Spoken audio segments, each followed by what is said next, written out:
thank you very much for standing in line or whatever you had to do to come see me talk. This is awesome. I'm Decius. I'm so stoked to be speaking at DEF CON. It's pretty easy to figure out who I really am in real life and what company I work for. And I want to make it clear that I'm here speaking on my own behalf. I'm not here as a representative of my employer. And what I'm going to talk about is surveillance systems in the internet and how they work, and actually some concerns I have about how they're architected. So there's this great debate that's been going on for years now about the nature of surveillance in the internet infrastructure in the future. Are we going to have end-to-end encryption so that surveillance of our communications is essentially impossible? Or are we going to have systems that are built into the internet that enable the government to surveil our communications when they decide that they need to? So one of the first sort of salvos in this discussion was the Clipper chip. The Clipper chip was a crypto system that had a backdoor so the government could access the contents. It also had a flaw, which was discovered by some cryptographers, and as a consequence, didn't become as popular as they thought it was going to. That was in the early 1990s. Around the same period of time, the U.S. government passed a law called the Communications Assistance for Law Enforcement Act. This law requires telecommunications companies to create interfaces that allow law enforcement to perform surveillance. The reason for this law, at least the justification for the law that was presented, is that telecommunications networks are getting more and more complicated. And so it used to be the case that, if you wanted to wiretap somebody, you could go out and with your alligator clips and hook up to a junction box. And as the systems have become more sophisticated, it's more complicated to do that. And so they said we need an interface that allows us to collect this data. Originally, there was this agreement negotiated within CALEA such that it only applied to what we consider to be voice telecommunication systems, and that data data internet networks like that, it didn't apply to them. And in 2005, the FCC made a ruling that said that broadband internet providers were telecommunications companies, and so CALEA did apply to them. And so now we're beginning to see this technology rolled out into the internet. In fact, in Europe, various governments required this kind of technology to be rolled out into internet networks before the United States did. So the IETF got involved, and they published an RFC in the year 2000, which talks about whether or not the IETF will consider requirements for wiretapping when they're designing the protocols that the internet is based on. And they decided that they would not do that. And there's a bunch of different reasons why. One of the reasons that they stated was this sort of dichotomy that a lot of people think exists, where they think that wiretapping in the future will either be easy or impossible, because we either have end-to-end encryption or we do not. If we have end-to-end encryption, you can't wiretap. If we don't, then you hook up somewhere where things aren't encrypted, and you don't need an interface built in for that. So one of the other arguments they made is that the internet should be free from security loopholes. And so if you built interfaces into the internet that enabled wiretapping, someone might misuse them. Someone might gain unauthorized access to them. That's a concern. So perhaps we shouldn't design those weaknesses in. However, they did say that if you were going to design a surveillance system into the internet, that you should tell everyone how you did it. You should publish the details of your architecture. And there's two reasons for that. The first is that it allows peer review. People can take a look at your architecture and see if there are any security weaknesses in it. And the second thing is really that almost all of the architectural underpinnings of the internet are available for all of us to read in RFCs. And so if you had some surveillance system that was a part of the internet infrastructure that was secret and no one could understand how it worked, then that would almost be antithetical to the way that we go about designing the internet. So in keeping with that policy, Cisco published an RFC that described the interface that they built within Cisco routers for performing wiretaps. It's not an internet standard because the IETF decided they wouldn't have those, but they published Cisco's architecture within the IESG so that it would be freely available within the same documentation set, and you can go read about it. Cisco had to build this because their customers demanded it, and because the governments of the countries their customers are operating in essentially forced them to. And it's the architecture they decided on was based on some previous technical standards that were defined by the European Telecommunications Standards Institute, ETSI. Some of these ETSI standards are available online. You can find them on cryptome.org. So the way it works, this is the SNMP v3 interface, and by sending an SNMP v3 request, you can provision a wiretap. And it's available in a bunch of different sort of edge routers that large ISPs would be using. Let's talk about the architecture a little bit. This diagram is from the RFC, and some of the entities in this diagram are actual pieces of equipment, and some of the entities are organizations of people. The first organization of people is the LEA. That's the law enforcement agency. They get permission to wiretap a suspect, and they bring it to the ISP. And the LI administration function is this organization of people in the ISP who handle this interface for law enforcement. So law enforcement comes to them with the warrant, they validate that the warrant is valid, and they go ahead and provision the wiretap. You can actually outsource your lawful intercept administration function if you're a large ISP. This is just marketing material from a number of different companies that offer to perform this service for you. So they hire lawyers, and they have people who understand the technology. And so when law enforcement wants to access your network, they provide the access. The wiretap is provisioned using this thing called a mediation device. The mediation device is really the heart of the wiretapping system. And what it does is it sends interception requests to various intercept access points, various places where you can collect data. The data is collected, and then it's sent back to the mediation device, and the mediation device packs it and sends it on to the law enforcement agency. So there's two kinds of, well, before I get there, I'm going to talk about mediation device vendors. This is just a partial list of vendors who make mediation devices that are compatible with the Cisco architecture for lawful intercept. So there's a bunch of different companies out there that make this technology. That picture is from one of the companies. They're called Werent. I picked their pictures out because they have really nice looking marketing material. So I want to point something out about this picture. So this sort of describes the process that they're going through. At the top, there's a warrant, and the warrant is enables them to use this technology to find this red individual who's the target amongst all of this other communication that's going on, and we filter the red individual out, and now we have actionable intelligence based on our monitoring of that person. That's the technology they're selling. So I just want to point out that there are other products that these companies make, and a number of the different companies in the list, including Werent, also have, as opposed to lawful intercept solutions, they also have mass intercept solutions. And they have marketing material about their mass intercept solutions. So this is the marketing picture for their mass intercept solution. There is no warrant at the top. There are a large number of people there. None of them is identified as the individual target. The technology actually filters out a list of a number of different new suspects for them to investigate. So that's a completely different kind of technology. I don't know exactly how it works or in what context it's sold. Perhaps it's only for use in war zones. I don't know. But I thought it was interesting. I thought you would think it was interesting. So let's go back to the subject at hand. This is lawful intercept. The mediation device accesses two different kinds of intercept access points. There's the IRI IAP over on the side there, and then there's a content IAP. This is a consequence of this ancient distinction that most Western legal systems make regarding what kind of authority law enforcement needs in order to access certain kinds of information. So the most ancient kind of telecommunication system is a letter, and usually letters have envelopes, and the addresses are on the outside of the envelope. So your postman can tell who you're receiving letters from and who you're sending letters to.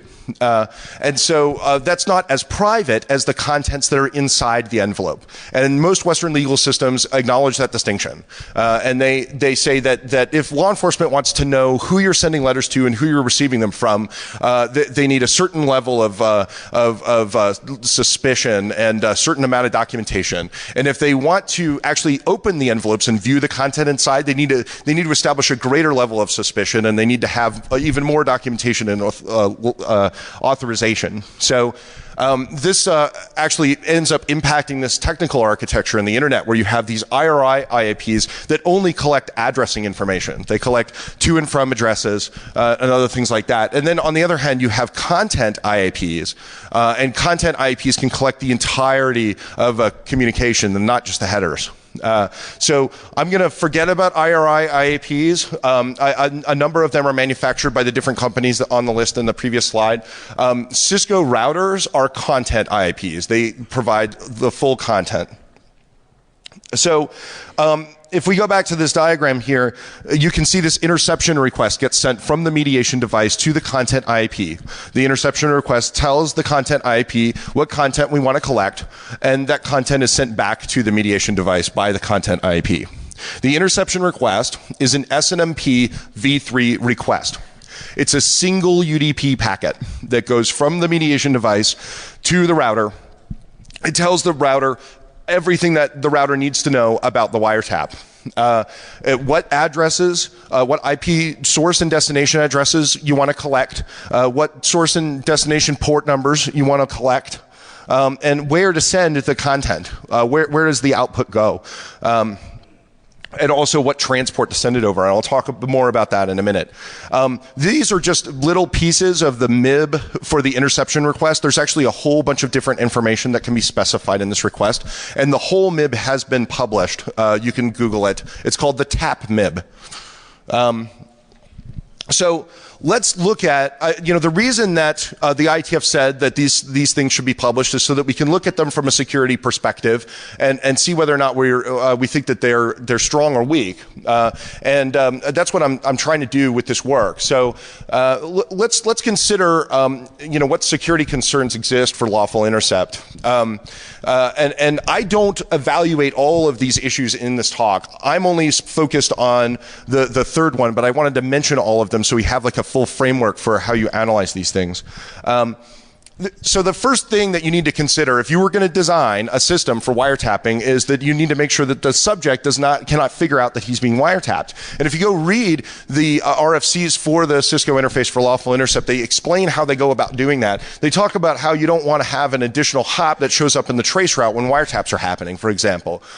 So there are certain decisions they made to make it invisible to the user. It's possible that when this feature is enabled, it could affect the performance of the router, but it might be difficult to differentiate that from other things that can affect the performance of the router. And I didn't evaluate that, so I'm not absolutely certain. The second thing you need to consider is, and there's a really awesome paper by Matt Blaze called The Eavesdropper's Dilemma, and if you're interested in this, I highly recommend reading it. He talks about how if you're an eavesdropper, what do you do with data that's malformed? What do you do with a packet that has a bad checksum? You can either include it in the information that you're displaying to the law enforcement agency, or you can throw it out. If you include it, it could confuse the law enforcement agency. The guy who is being tapped could generate a bunch of extra data with bad checksums, knowing that it will never reach its destination in order to provide a bunch of cover traffic that basically misdirects the person who's surveilling them. If you choose not to include it, then the guy who's being surveilled can send all of his traffic with bad checksums and just configure the computer on the other end not to do the checks. So it's a difficult and interesting issue, and I recommend reading about it, but it's not what I'm covering in this talk. What I'm talking about is unauthorized access. And there are two sort of different kinds of unauthorized access you need to be concerned with. The first is making sure that people who are not authorized to provision a wiretap cannot do so. And the second is to make sure that the people who are authorized to provision a wiretap are only collecting the data that they were actually authorized to collect. They got a warrant to look at Bob's stuff. They only collect Bob's stuff and not Carol's stuff. So let's talk about that. Let's talk about gaining unauthorized access. This is a network map. It's an example network that just kind of shows you how this looks when it's actually deployed in an ISP's environment. There's this IAP edge router down here that's providing service to a bunch of customers. And one of those customers is the surveillance target. Somewhere within the ISP's cloud, there's this service provider management network. This is how ISPs run their networks. They have S&MP monitoring servers and a bunch of other machines in that network that they use for running all of their gear. In that service provider management network is the mediation device, hopefully behind another firewall. So this is how this is supposed to work. If you look at the red line, traffic flows, the mediation device sends an interception request out to the IAP edge router, and the edge router collects data from the surveillance target and sends it back to the mediation device. This is sort of an idealistic attack scenario. The attacker out on the internet sends his interception request to the router, and the router sends the intercepted traffic back out to the attacker server on the internet. So how do we accomplish this? Well, we have to send an unauthorized interception request. Again, it's a single UDP packet. It's an SNMP v3 request. It has to have the correct username and password. You have to know the correct username and password with one caveat, which I'll discuss. You also have to have the SNMP v3 engine ID, engine boots, and engine time values.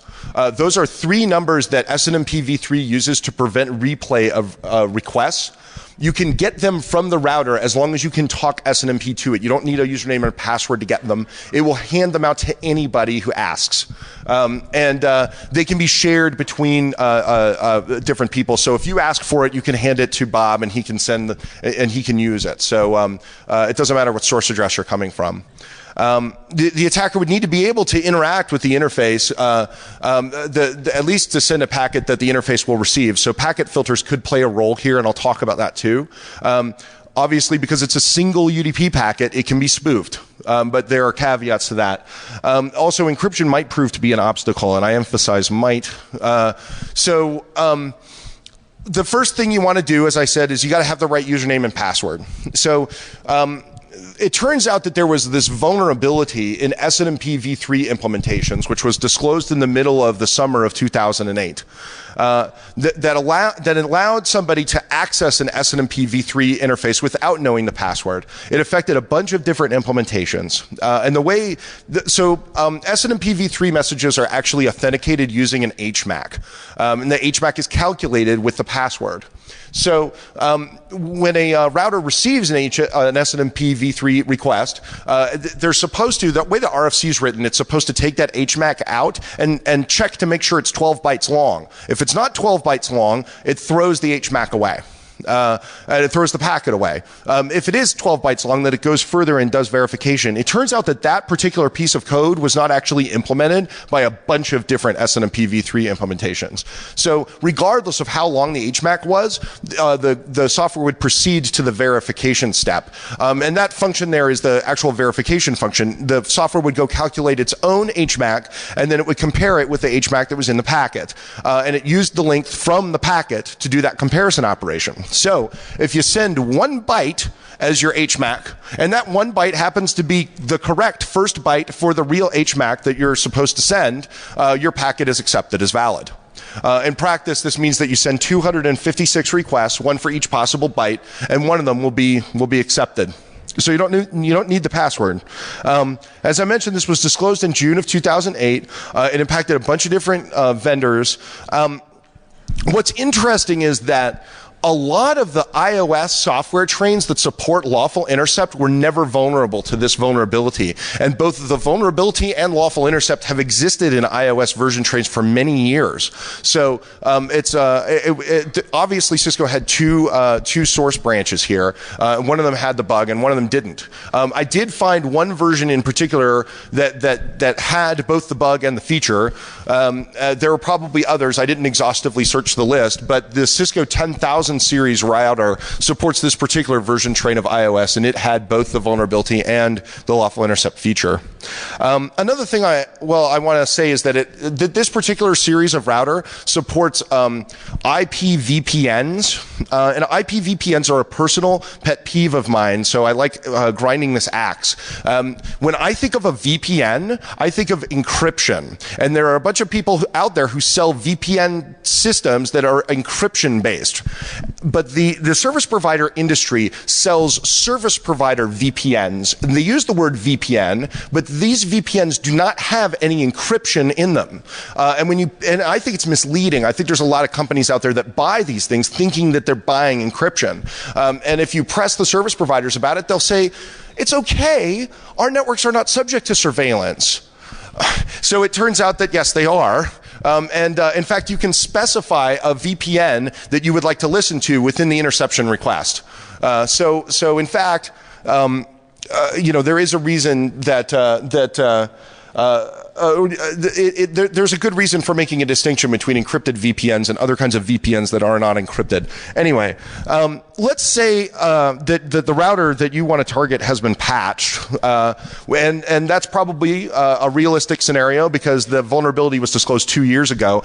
A lot of people don't patch their routers very often because it's complicated. It involves downtime, etc. So there may still be some machines out there that are unpatched, but if it's patched, you got to brute force the username and password. It turns out that SNMP v3 makes this easy. It provides verbose error messages whenever you try a username and password. If you send a bad username, it'll tell you the username is bad, so you can try usernames until you get one that works. And then if you try a password and it turns out that your password was bad, it'll tell you it was the password that was bad, and you can keep trying passwords till you get that right too. So it's pretty easy to brute force. And one of the things you might think if you were doing all that brute forcing is that you'd be caught because it would generate a bunch of logging information. It would freak out that someone was trying to break into it. Well, it turns out that it doesn't do that either. The documentation seems to so let me go back. In SNMP v2, they didn't have usernames and passwords. They had community strings, which was sort of like a password without a username. And if you configured your router to send traps, authentication failure traps specifically, then if you send an SNMP v2 request to the router with the wrong community string, the router would generate this authentication failure trap. So people running large networks with SNMP devices could tell if people were trying to crack their community strings on their network.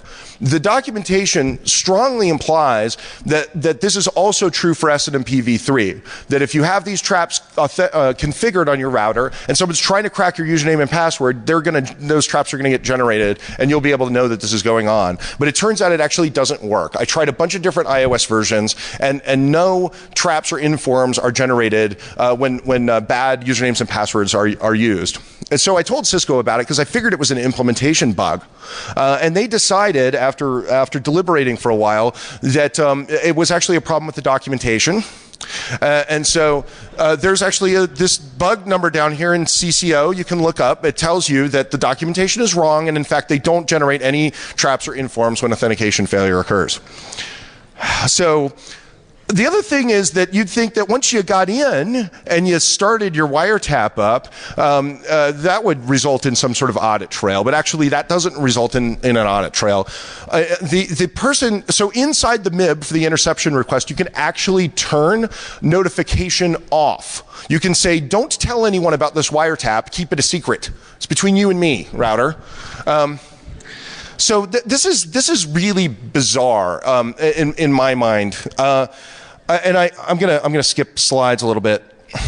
What kind of technology allows the user to turn the logs off, right? Unix shells, you get syslogged, unless you're root, right? DHCP servers have logs, SMTP servers have logs, HTTP servers have logs. All these systems are constantly generating audit trails all the time. This is the only technology that I think I've ever seen where the user can just turn the logging off. We know that this audit trail problem exists in a bunch of different architectures. It's not just the Cisco interface, it's not just Cisco's issue, it's actually something that exists in telecommunications infrastructure, which was designed based on completely different technology by totally different people. And it's been attacked in the past. So there's this IEEE Spectrum article called The Athens Affair that was published in July of 2007. It's a really good read. There was this, this involved an Ericsson cellular phone switch in Greece. No Cisco equipment was involved in this case. What happened was that the switch started crashing, and Ericsson's third-level support guys were sent down to Greece to find out what was wrong with the switch. And so they started looking at the core dumps, and they discovered that there was assembly code in the core dumps that their engineers didn't write. And it turns out it was spying on people. So that's got to be the technical support escalation nightmare of all time. And what it did is access the lawful intercept feature in the switch and use it to spy on a number of members of the Greek government. The reason that no one knew that this was going on is because of the architecture was very similar. There's a system for provisioning the wiretaps, and all the logging is built into that provisioning system, which is much like the mediation device. And then the actual switch where the wiretaps actually occurred, it had no audit trail. So there are fundamental requirements, architectural requirements that are going into these lawful intercept systems of different variety that are driving this this design decision. And I'll talk later about why this decision was made. But I want to point out a couple of other things. The audit, in addition to the fact that this can be attacked, it's also important to point out that allegations of misuse of the system cannot be investigated. If somebody says, hey, I was wiretapped illegally, I'm sorry, there's no logs, so we can't figure out whether or not you're lying. So that's another issue. But if you think about it, it's, in Europe, there are these data retention laws that require ISPs to store all of the audit trails from all of these systems that the ISPs are running. They have to store the source and destination of every communication for 6 months to 2 years in Europe. So there are laws that require all of your activity on the internet, if you're in Europe, to be retained so that it can be investigated in the future if there's some allegation that you did something wrong. But the wiretapping system in the exact same networks does not have any audit trail at all, and there is no way to go back and investigate an allegation of misuse. So what's up with that? It seems very clear that that's hypocritical.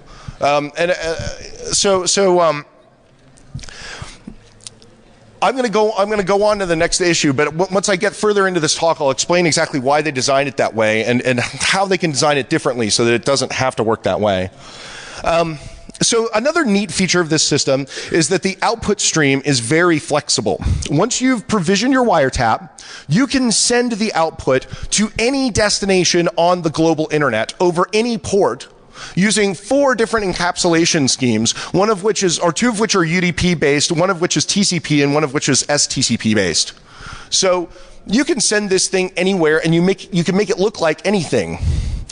For example, you can send it on port 53 as a bunch of UDP packets, so it looks like DNS traffic. And I included a picture of Dan Kaminsky because every time I think about DNS, I think of Dan. Now, there are a couple of things the ISP can do to protect this interface, and in fact, if the ISP configures the interface properly, they can in fact prevent these attacks fairly well. I just don't think that most of them are, and I'll explain why. One of the key things that ISPs like to do to protect stuff on their network is use access lists, and all of the SNMP-v3 hardening guides and information from Cisco recommends these infrastructure access control lists that say that we'll only accept SNMP-v3 from our management LAN. And I figure a lot of ISPs have those access lists configured. So in theory, you can spoof this interception request, but in practice, you probably don't want to. Because if you're cracking usernames and passwords, you're going to want those error messages to come back to you, so you're not going to want to be spoofing. I'll just go on. The consequence of this is that I think that this is a more realistic attack scenario. Somebody has owned a machine in the service provider management network, and they use that machine to send the interception request to the edge router. And then the edge router sends the wiretap to some system out on the internet. You don't have to keep control of that machine for very long. You only have to send one packet to initiate the wiretap, but you probably want to do it from within the service provider LAN. But service LANs are impenetrable. No, they're not. Some people argue that if you're in the service LAN, you basically you own the ISP, and so you could perform wiretapping if you wanted to, regardless of whether or not the system exists. There's a couple of flaws in that logic. The first thing is that there are a lot of people who have access to the service LAN who are not authorized to be engaged in wiretapping. And another thing is that the existence of the wiretapping system makes it very easy to do this. And so it becomes more attractive to an attacker when it's cheap.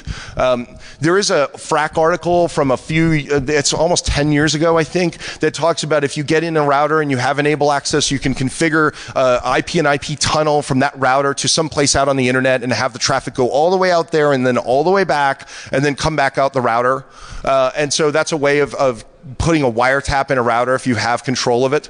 It's kind of an interesting idea in theory, but it introduces massive amounts of latency, and it's not very practical. This system is extremely practical. It's very easy to use, and so it actually makes breaking into the service LAN more attractive than it otherwise would be.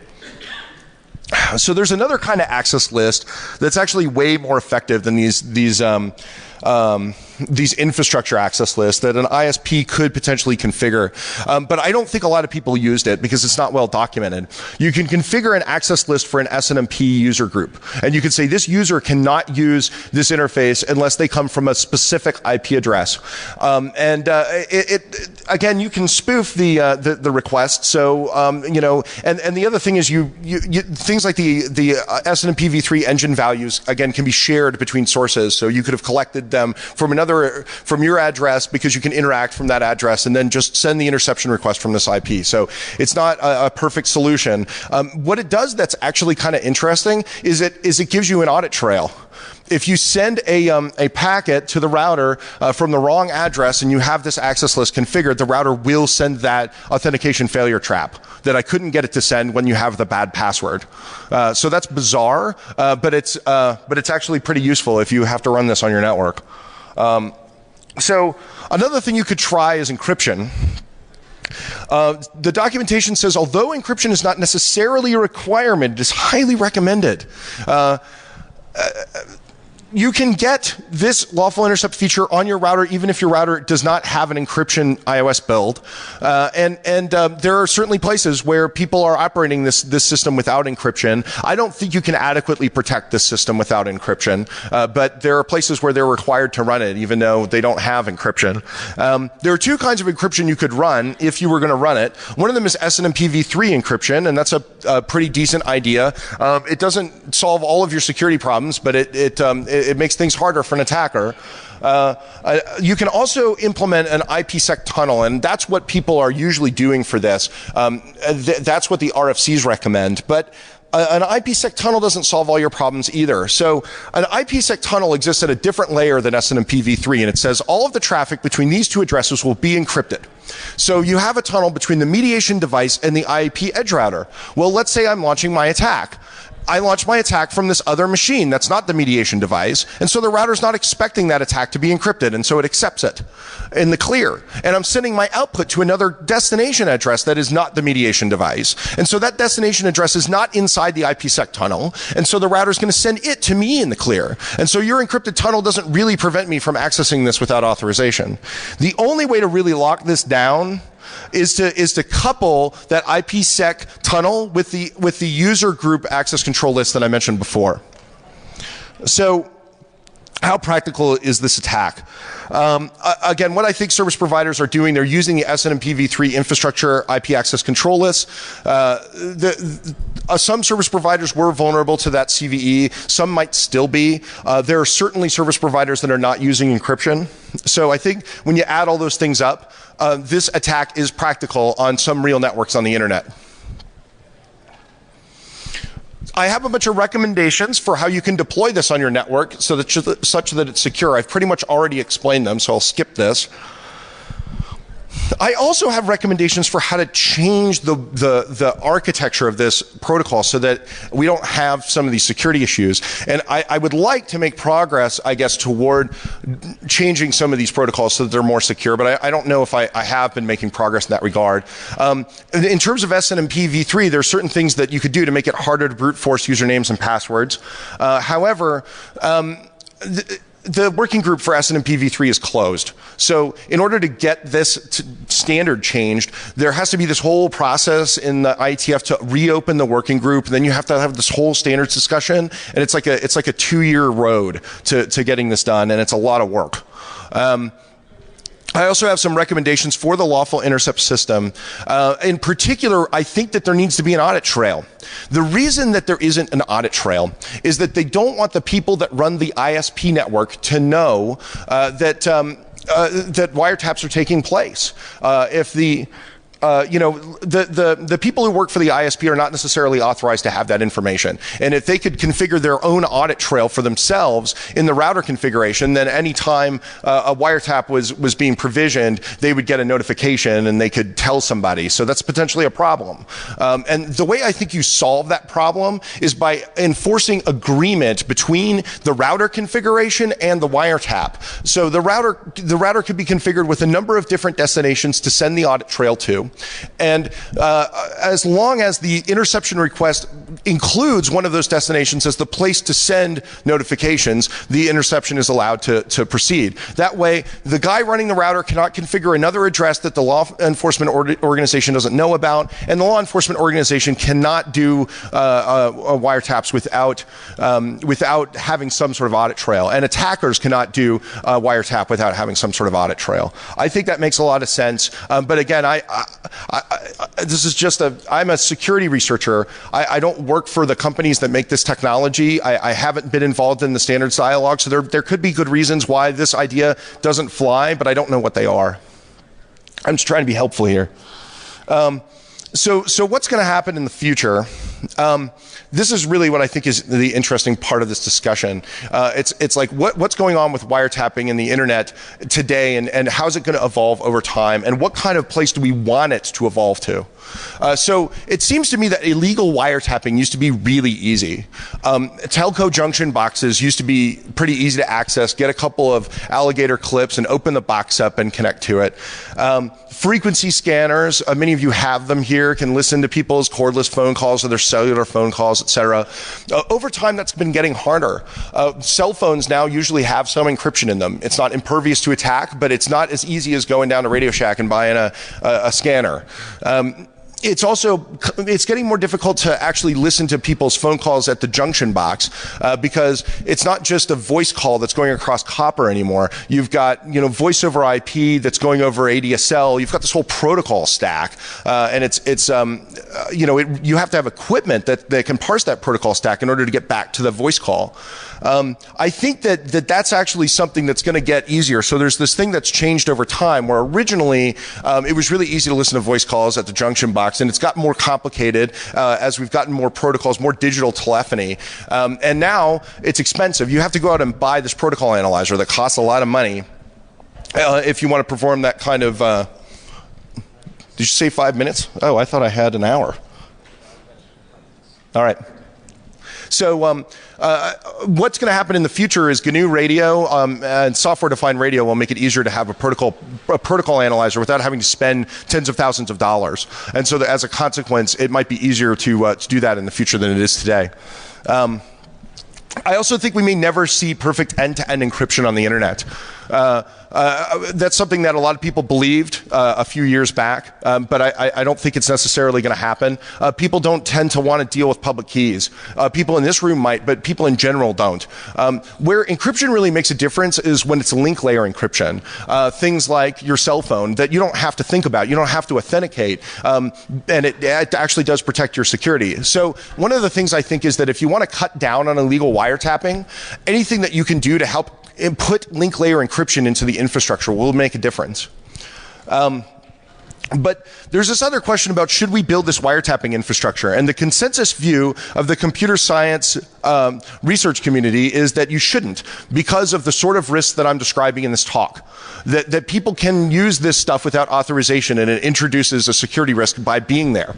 And so they argue that So this is the thing. There's going to be a way that law enforcement performs wiretaps. I don't think that there's this future where wiretapping doesn't occur, because I think the government is always going to want to do that, and they're going to find a way to do it. And so really the question for us is how are they going to do it? If you consider the consensus view of computer scientists, it's that the argument is that they should do it with portable protocol analyzers. And I'm going to go out on a limb here and say I'm not sure that's actually the best approach. The problem with protocol analyzers is that, say you're a police officer and you're authorized to perform a wiretap. You go get the protocol analyzer, you plug it into the network, you collect some data, and then you do your analysis and you go turn it back in. There's no audit trail, right? You have the ability to do whatever you want with that system while you have it checked out. So the only way to really have an effective access control system is to have a piece of permanent infrastructure, and you get the access control system because you have to have one if you have permanent infrastructure. And so potentially there's an opportunity if you build permanent wiretapping infrastructure to build a access control mechanism for it that actually effectively prevents people from wiretapping if they don't have the right lawful authorization.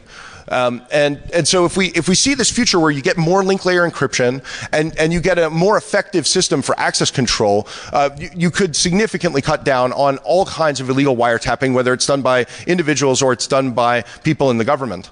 But this access control system has to work effectively, and I think that there's a concern that what we've got right now is the worst of both worlds. We have a vulnerable system, and we also have vulnerable networks.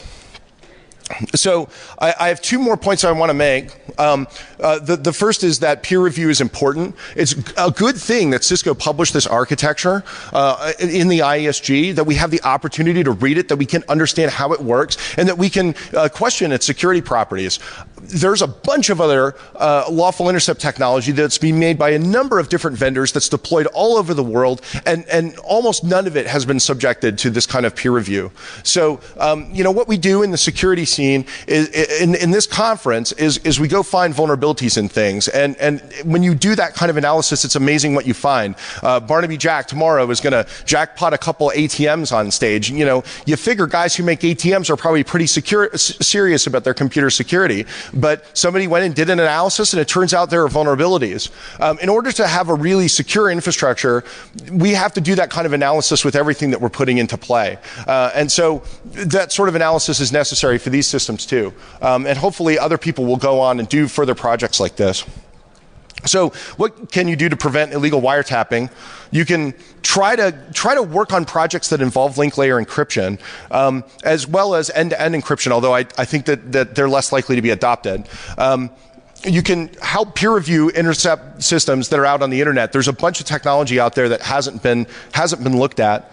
And you can also insist that your ISP and your government, if they're requiring lawful intercept to be built into your network, that technology is secure and that it's open to peer review, and so that you can understand how it was architected and implemented. So that's my talk. Thank you very much.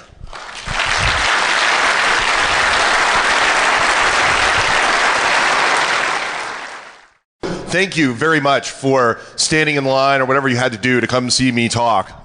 This is awesome. I'm Decius. I'm so stoked to be speaking at DEF CON. It's pretty easy to figure out who I really am in real life and what company I work for. And I want to make it clear that I'm here speaking on my own behalf. I'm not here as a representative of my employer. And what I'm going to talk about is surveillance systems in the internet, and how they work, and actually some concerns I have about how they're architected. So there's this great debate that's been going on for years now about the nature of surveillance in the internet infrastructure in the future. Are we going to have end-to-end encryption so that surveillance of our communications is essentially impossible? Or are we going to have systems that are built into the internet that enable the government to surveil our communications when they decide that they need to? So one of the first sort of salvos in this discussion was the Clipper chip. The Clipper chip was a crypto system that had a backdoor so the government could access the contents. It also had a flaw, which was discovered by some cryptographers, and you should publish the details of your architecture. And there's two reasons for that. The first is that it allows peer review. People can take a look at your architecture and see if there are any security weaknesses in it. And the second thing is really that almost all of the architectural underpinnings of the internet are available for all of us to read in RFCs. And so if you had some surveillance system that was a part of the internet infrastructure that was secret and no one could understand how it worked, then that would almost be antithetical to the way that we go about designing the internet. So in keeping with that policy, Cisco published an RFC that described the interface that they built within Cisco routers for performing wiretaps. It's not an internet standard because the IETF decided they wouldn't have those, but they published Cisco's architecture within the IESG so that it would be freely available within the same documentation set and you can go read about it. Cisco had to build this because their customers demanded it and because the governments of the countries their customers are operating in essentially forced them to. And it's the architecture they decided on was based on some previous technical standards that were defined by the European telecommunication. As a consequence, didn't become as popular as they thought it was going to. That was in the early 1990s. Around the same period of time, the U.S. government passed a law called the Communications Assistance for Law Enforcement Act. This law requires telecommunications companies to create interfaces that allow law enforcement to perform surveillance. The reason for this law, at least the justification for the law that was presented, is that telecommunications networks are getting more and more complicated. And so it used to be the case that, if you wanted to wiretap somebody, you could go out and with your alligator clips and hook up to a junction box. And as the systems have become more sophisticated, it's more complicated to do that. And so they said we need an interface that allows us to collect this data. Originally, there was this agreement negotiated within CALEA such that it only applied to what we consider to be voice telecommunication systems, and that data data internet networks like that, were not. It didn't apply to them.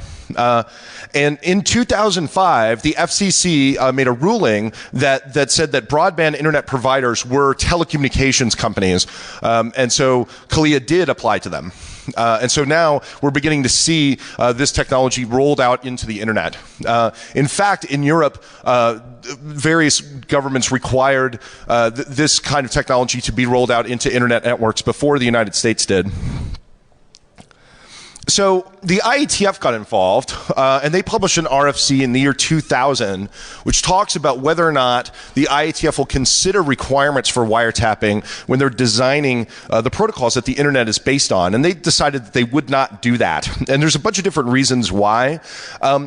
One of the reasons that they stated was this sort of dichotomy that a lot of people think exists, where they think that wiretapping in the future will either be easy or impossible, because we either have end-to-end encryption or we do not.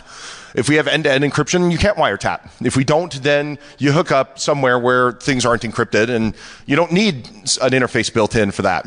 So one of the other arguments they made is that the internet should be free from security loopholes. And so if you built interfaces into the internet that enabled wiretapping, someone might misuse them. Someone might gain unauthorized access to them. That's a concern. So perhaps we shouldn't design those weaknesses in. However, they did say that if you were going to design a surveillance system into the internet, that you should tell everyone how you did it. Standards Institute, ETSI. Some of these ETSI standards are available online. You can find them on cryptome.org. So the way it works is an SNMP v3 interface, and by sending an SNMP v3 request, you can provision a wiretap. And it's available in a bunch of different sort of edge routers that large ISPs would be using. Let's talk about the architecture a little bit.